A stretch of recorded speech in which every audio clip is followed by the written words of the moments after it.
Նա է գրում ինձ, թե ես եմ գրում իմ հարազատին, ինքս էլ չգիտեմ, արդյոք քեզ երբ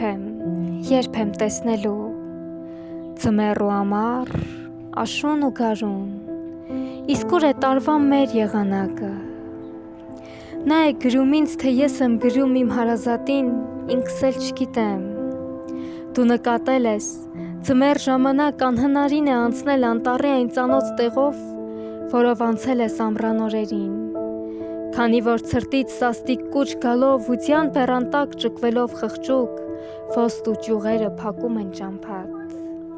իսկ մթնշաղին կամ աղջամուղջին ճանկռում են դեմքդ, աչքից սպառնում, ես քայլում էի աղջամուղջի մեջ, ու քայլում էի նաև մտածիր արդյոք,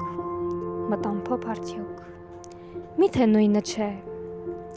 ու ես հասկացա, որ երբ հուզված ենք, մենք թաքցնում ենք մեր խեղճ ձեռքերը,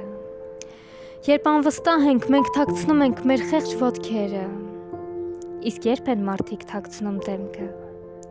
գուցե ամոթից, ես չեմ ամաչում իմ սիրո համար, գուցե կարոտից, ես ուզում եմ քեզ տեսնել բաց աչքով, գուցե ճանկռտող ճյուղերից այս չար, գուցե այս ցրտից, որ ճկում է ինձ և ստիպում է կուչ գալ խեղճորեն, կուչ գալ եմ ուզում քո թևերի տակ, նա է ավարտում, թե ես նրա տեղը ինքս էլ չգիտեմ, իմ այս հարցերին մի պատասխանիր,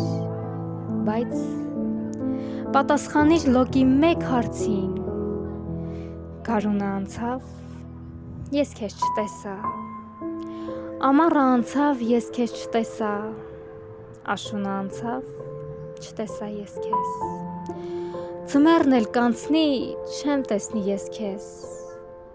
իսկ ուր է տարվա մեր եղանակը, այն հինգերորդը միթե չի գալու,